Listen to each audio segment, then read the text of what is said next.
Tejgaon truck স্ট্যান্ডে অগ্নিকাণ্ড, পুড়েছে 5টি গাড়ি, 12টি ওয়ার্কশপ। ফায়ার সার্ভিসের 1 ঘন্টার চেষ্টায় নিয়ন্ত্রণে। শর্ট সার্কিট থেকে সূত্রপাত। শর্ট সার্কিট থেকে আগুনটা লেগে যেত, যেহেতু আমাদের এখানে যে ফ্যান, বিভিন্ন বিদ্যুতের কেবলগুলো গলে গিয়েছে, সেখান থেকে সূত্রপাতটা হয়েছে। স্থিতিশীল বিএনপি চেয়ারপারসনের শারীরিক অবস্থা শিগগিরই ঠিক হবে চিকিৎসার পরবর্তী ধাপ। মির্জা আব্বাসের কাছে জানতে চেয়েছেন দেশের খোঁজ খবর।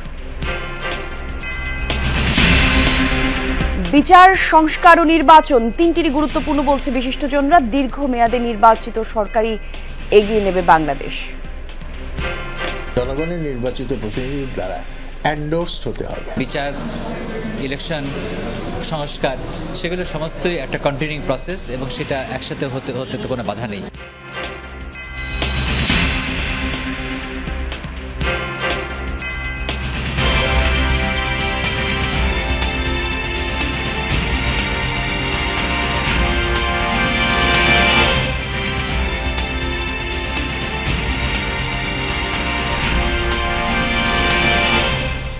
যমুনা নিউজে আমন্ত্রণ সবাইকে। আপনাদের সাথে আমি জান্নাতুল কলি আছি। শিরোনাম দেখছিলেন। রাজধানীর তেজগাঁও ট্রাক স্ট্যান্ডে ঘটেছে অগ্নিকাণ্ড। অবশ্য ফায়ার সার্ভিসের 3টি ইউনিটের চেষ্টায় কিছুক্ষণের মধ্যেই সেই আগুন নিয়ন্ত্রণে আসে। পুরোপুরি নির্বাপনে 1 ঘন্টা সময় লাগে। নেই হতাহতের কোনো খবর। ফায়ার সার্ভিসের তথ্য অনুসারে সকালে একটি গ্যারেজে লাগে আগুন এবং 8টা নাগাদ তাদের খবর দেওয়া হয়। তেজগাঁও ফায়ার স্টেশন থেকে প্রথম ইউনিট পৌঁছায় 8টা 10 মিনিটে। পরবর্তীতে আরও 2টি ইউনিট যোগ দেয় ঘটনাস্থলে। তাদের সম্মিলিত প্রচেষ্টায় 30 মিনিটের মাঝে নিয়ন্ত্রণে আনা হয় আগুন। পুরোপুরি আগুন নেভানো হয় সকাল 9টায়। এসব তথ্য জানান Tejgaon fire service station senior station officer Najibuddin Sarkar. প্রাথমিকভাবে ধারণা করা হচ্ছে শর্ট সার্কিট থেকেই এই আগুনের সূত্রপাত। আগুনে 5টি গাড়ি এবং 12টি ওয়ার্কশপ ক্ষতিগ্রস্ত হয়েছে।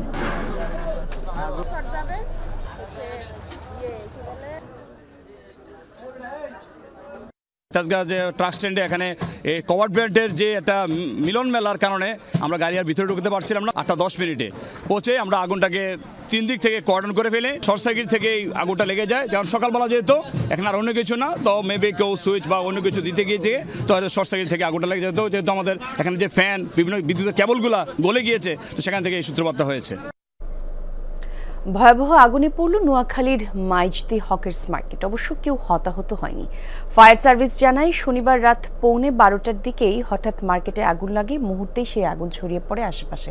খবর পেয়ে ঘটনাস্থলে ফায়ার সার্ভিসের 5টি ইউনিট যায়। কয়েক ঘন্টার চেষ্টায় সেই আগুন নিয়ন্ত্রণে আসে। তবে পুড়ে গেছে কমপক্ষে 25টি দোকান।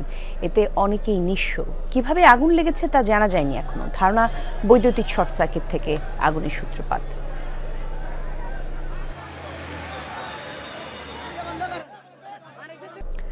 বিচার, সংস্কার ও নির্বাচন তিনটি গুরুত্বপূর্ণ বলছেন বিশিষ্টজনেরা।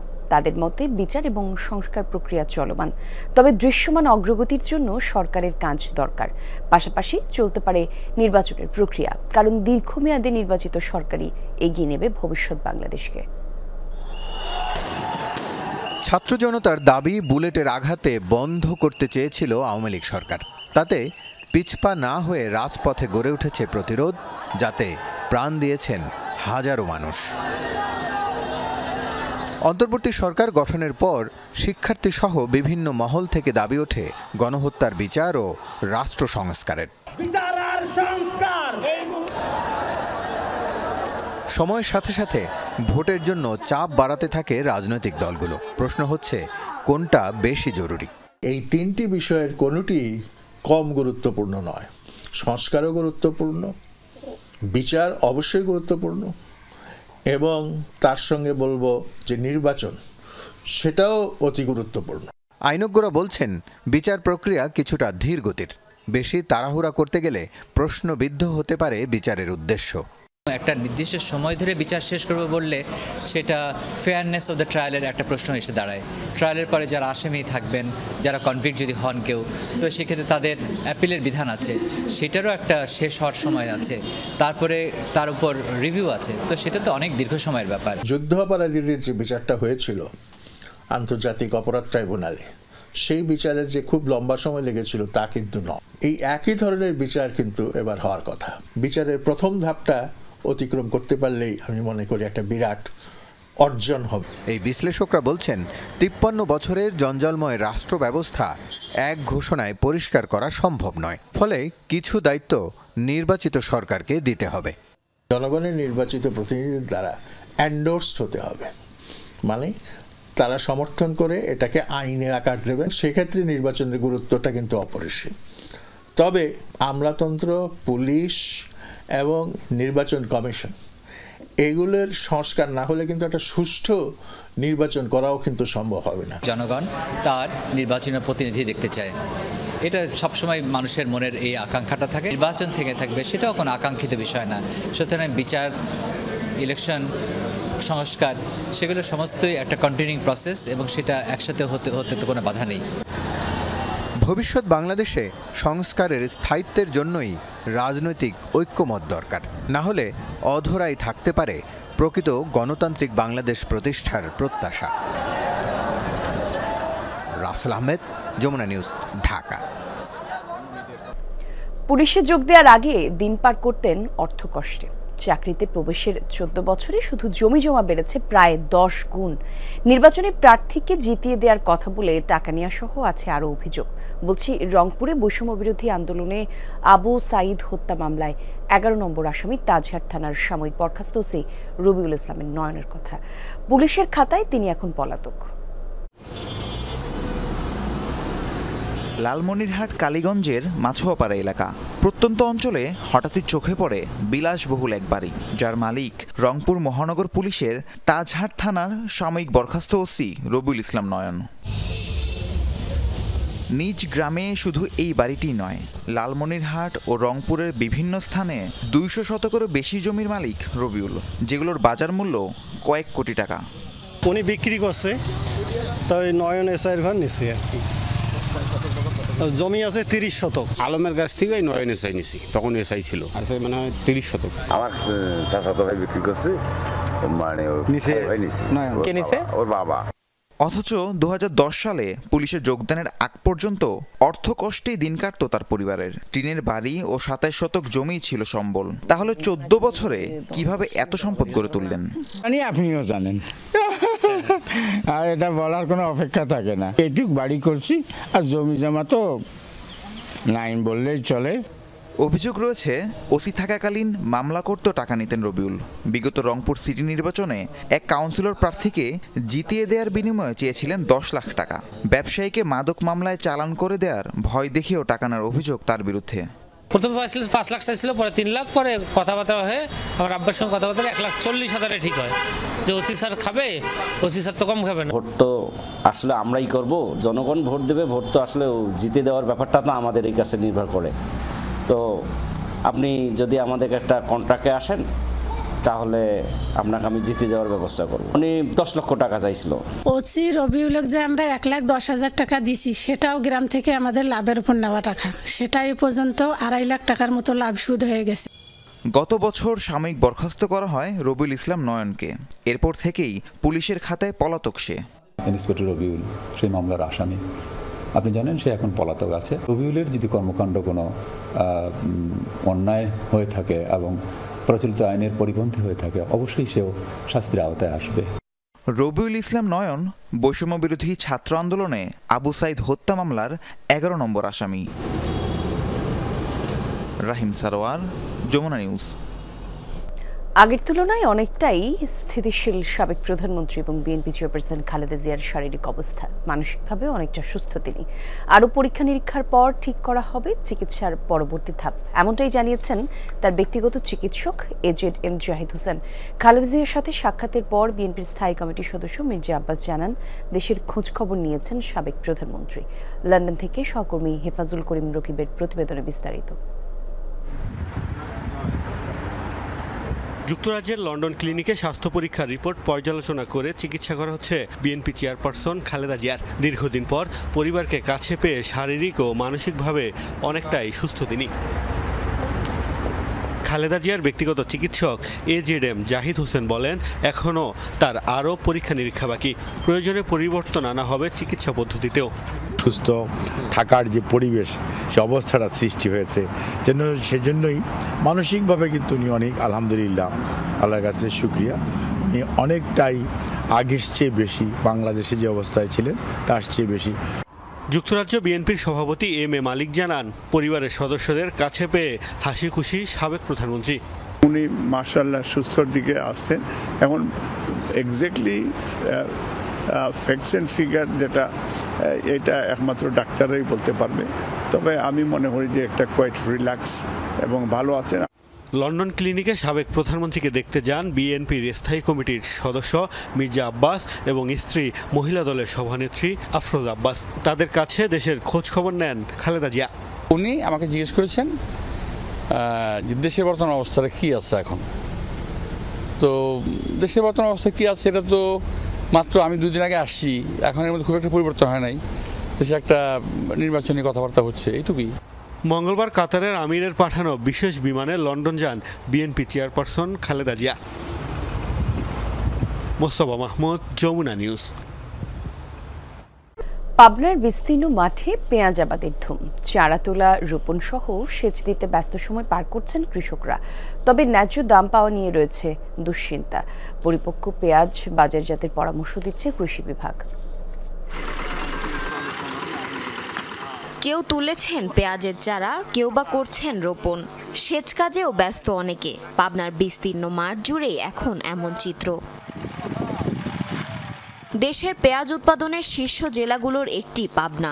সবচেয়ে বেশি আবাদ হয় সুজানগরে। বীজ থেকে চারা উৎপাদন, এরপর বিশেষ প্রক্রিয়ায় জমি প্রস্তুত, শেষে রোপণ। 3 মাস পর তোলা হবে পরিপক্ক হালি পেঁয়াজ। পেঁয়াজটার দাম অতিরিক্ত বাড়তে কিনতে হয়েছে এবার। মোটকাটা পেঁয়াজের যে খরচ হয়েছে অর্ধেক খরচ আমার আসতেছে না। যদি আমাদের এইরকম আবাদ খরচ হয় তাহলে আমরা আগামীতে আর আবাদ করব না। কৃষকদের দাবি, চলতি মৌসুমে আগাম জাতের মুড়ি কাটায় কাঙ্ক্ষিত লাভ হয়নি। তাই হালি পেঁয়াজ ঘিরেও বাড়ছে দুশ্চিন্তা। বাতনি কাটানি লাগছে, আটে নেওয়া লাগছে, মনে হয় সব লস। আমার খরচ হয় না, আমরা বীজ তুলবো না, বীজ মাঠাই থাকুক। তাছাড়া এই তুলি কী করবো, আমার তো খরচই হয় না, খরচই হয় না, তার লাগানির খরচ কী হবে। 1 মণ পেঁয়াজ এখন বিক্রি হচ্ছে 1200-1300 টাকা। এখন আমার এই জমিতে 1 বিঘে 1,20,000 টাকা খরচ হয়ে গেছে। তাহলে আমরা এখন তো বিশাল মনে হয় যে ক্ষতিগ্রস্ত হয়ে যাচ্ছে। দাম ভালো পেতে পরিপক্ক পেঁয়াজ বাজারজাতের পরামর্শ দিচ্ছে কৃষি বিভাগ। নতুন করে শুল্ক আরোপ করে আমদানিতেও করা হবে নিরুৎসাহিত। আমরা কৃষকদেরকে যেটি পরামর্শ দিচ্ছি যে ম্যাচিউরড অর্থাৎ পরিপক্ক পেঁয়াজগুলোকে তুলে বাজারে নিয়ে আসার জন্য, এবং তারা যদি দাম পাওয়ার আশায় যদি কোনো ইম্যাচিউর পেঁয়াজ যাতে বাজারে না নিয়ে আসে সেই বিষয়ে আমরা পরামর্শ দিচ্ছি। এবছর পাবনায় 44,221 হেক্টর জমিতে হালি পেঁয়াজ আবাদের লক্ষ্যমাত্রা নির্ধারণ করা হয়েছে। উৎপাদন হবে 6,59,936 metric ton. Zarin অর্নি, Jamuna news. বিদেশি পণ্যের আকাশছোঁয়া দামের বিপরীতে সাশ্রয়ী মূল্যে বিশ্বমানের পণ্যের খোঁজে দেশীয় ইলেকট্রনিক্স প্যাভিলিয়নে ভিড় করছেন ক্রেতা দর্শনার্থীরা।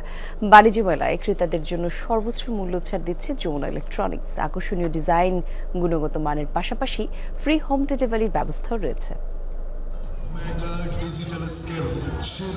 আন্তর্জাতিক বাণিজ্য মেলায় যমুনা ইলেকট্রনিক্স অ্যান্ড অটোমোবাইলসের প্যাভিলিয়নে চলছে মূল্য ছাড়ের offer. TV, fridge, motorcycle, AC, micro oven থেকে শুরু করে হোম অ্যাপ্লায়েন্স মিলছে সাশ্রয়ী মূল্যে। পণ্যের ফ্রি হোম ডেলিভারির সুযোগ হাতছাড়া করছেন না অনেকেই। বাইক দেখছিলাম, সো আমার একটা বাইক কেনার চিন্তা ভাবনা আছে, তাই আপনাদের পেগাসাস কোম্পানি আর কি কোয়ালিটি কেমন তাই দেখলাম। বাণিজ্য মেলায় আসছি, যমুনাতে ঢুকলাম, তাদের পণ্য দেখছি, দেখার পরে আমাদের কাছে ভালো মনে হয়েছে এবং পণ্যের গুণগত মান ভালো। ডিসকাউন্টটা মোটামুটি ভালোই আছে আর এখানেও আছে, তো আশাবাদী দেখি যদি প্রোডাক্টটা যেভাবে শো করছে যদি ভালো হয় তাহলে তো আমার দেখা থেকে আরও 10 জন নিবে এটা, কিন্তু আমার বেশ ভালো লাগছে। গ্যাসের চুলা, rice cooker, iron, mixer grinder সহ নিত্যপণ্যের জন্য গৃহিণীদের পছন্দ এই প্যাভিলিয়নটি। যুবকদের নজর কেড়েছে নতুন ডিজাইনের পেপাসাস যমুনা মোটরসাইকেল। পাশাপাশি টেম্পার গ্লাসের রেফ্রিজারেটরও বেচাকেনা ভালো হচ্ছে। প্রায় অর্ধেক দামে 100 ইঞ্চির স্মার্ট টিভিও ক্রেতাদের পছন্দের তালিকায় স্থান পেয়েছে। যমুনা ফ্রিজ ব্যবহার করি, সেটা আসলে অনেক দিন ধরেই ব্যবহার করছি, তো একটা যেহেতু ভালো পেয়েছি সেজন্য আবার একটু দেখার জন্য আসছি আর কি। অন্যান্য শোরুম থেকে এখানে অনেক দেখি সাশ্রয় আছে দাম। আপনাদের যমুনার 1 টনেরটা দেখলাম, 2 টনেরটা দেখলাম, হিউজ একটা ছাড় দিচ্ছে। এখন এটা অ্যাভেলেবল নাকি এটা একটা আপকামিং, তারপরে এটা অ্যাভেলেবল আছে ইনভার্টার এটা নাকি অনেক বিদ্যুতের সুবিধা আছে আর কি। বিক্রয় কর্মীরা জানিয়েছেন বাজার প্রতিযোগিতায় শীর্ষে থাকা চ্যালেঞ্জ নিয়ে পণ্য উৎপাদন করে যমুনা ইলেকট্রনিক্স। গতবারের তুলনায় এবার বেচাকেনা ভালো হচ্ছে, সামনে বিক্রির পরিমাণ আরও বাড়ার আশা করছেন তারা। বেস্ট কোয়ালিটির প্রোডাক্ট আপনারা এখানে আমরা এনশিওর করতেছি, আপনারা সবাই স্বাগত এবং আমরা যথেষ্ট রেসপন্স পাচ্ছি আলহামদুলিল্লাহ। উই আর অপটিমিস্টিক যে আমাদের যে একটা নির্দিষ্ট companies goal toward the 2025 DITF আমরা ইনশাল্লাহ সেটা লক্ষ্যে উপনীত হব বলে আশা করি। এবারের মেলায় 15 থেকে 35% পর্যন্ত মূল্য ছাড় দিচ্ছে যমুনা ইলেকট্রনিক্স। রাবেয়া স্মৃতি, যমুনা নিউজ। যুক্তরাষ্ট্রের ক্যালিফোর্নিয়ায় এখনও কমেনি দাবানলের ভয়াবহতা। দিক পরিবর্তন করে লস অ্যাঞ্জেলেসের উত্তর পূর্বের নতুন এলাকার দিকে ছড়াচ্ছে আগুন। ম্যান্ডেলভিলের দিকে অগ্রসর হওয়ায় নিরাপদ আশ্রয়ে সরে যাবার নির্দেশ দেওয়া হয়েছে অঞ্চলটির বাসিন্দাদের।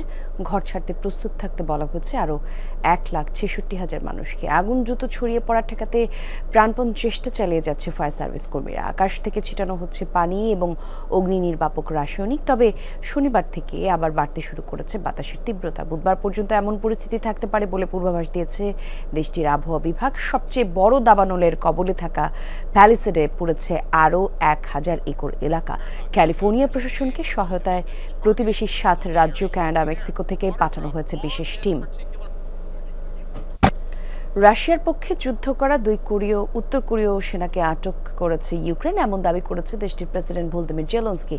টেলিগ্রামে পোস্ট করা ভিডিও বার্তায় তিনি জানান রাশিয়ার কুরস্ক থেকে আহত অবস্থায় বন্দী করা হয়েছে সেনাদের। তাদের জিজ্ঞাসাবাদের জন্য কিয়েভে নেওয়া হয়েছে। ইউক্রেনের তদন্তে দক্ষিণ কোরিয়ার গোয়েন্দারা সহায়তা করবে বলে জানান SBU এর দাবি। রাশিয়ার প্রশিক্ষণের কথা বলে নেওয়া হয়েছিল উত্তর কোরিয়ার সেনাদের, এমন তথ্য দিয়েছে বন্দীদের একজন। মাত্র 1 সপ্তাহ প্রশিক্ষণ দিয়ে এই ফ্রন্টলাইনে পাঠানো হয়েছে তাদের। আটক একজনের সাথে কোনো কাগজপত্র পাওয়া যায়নি, অপরজনের কাছে রুশ সামরিক বাহিনীর পরিচয়পত্র ছিল।